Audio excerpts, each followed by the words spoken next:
सर्दियों का मौसम था। नन्हे खरगोश के घर को चारों ओर घास फूस लगाकर गर्म रखा जाता था। रात होने वाली थी।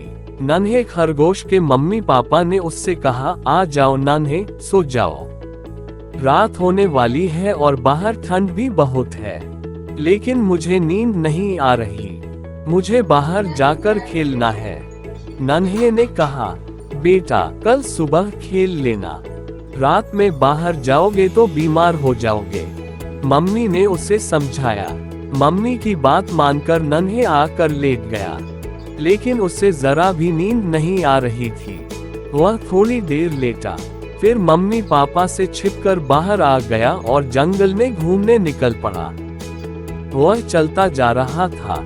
इस तरह कभी भी वह जंगल की ओर नहीं आया था, लेकिन वह रास्ता ध्यान से देख रहा था।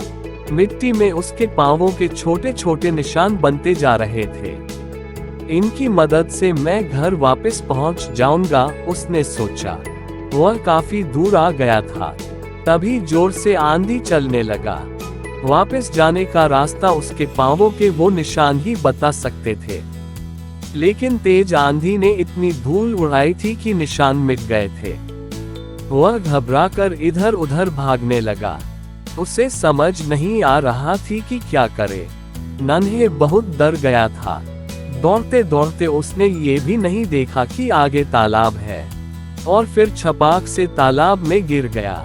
वह मदद के लिए चिल्लाने लगा।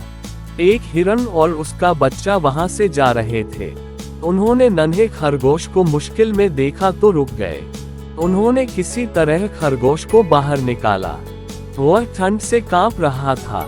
हिरन जल्दी से नन्हे को अपने घर ले गया। घर जाकर हिरन की मम्मी ने उसे अपनी गोद में लपेट लिया और दूध पीने को दिया। अब नन्हे को अच्छा लग रहा था, लेकिन उसको अब घर की याद आने लगी थी। हिरन ने उससे घर के बारे में पूछा तो नन्हे ने बताया कि उसे ठीक से पता नहीं है। इधर नन्हे की मम्मी पापा परेशान थे कि नन्हे कहाँ गया। वे उसे ढूंढने निकल पड़े। हिरन भी नन्हे को लेकर जंगल में निकला। रास्ते में ही नन्हे के मम्मी पापा उसे दूर से आते हुए दिखाई दिए।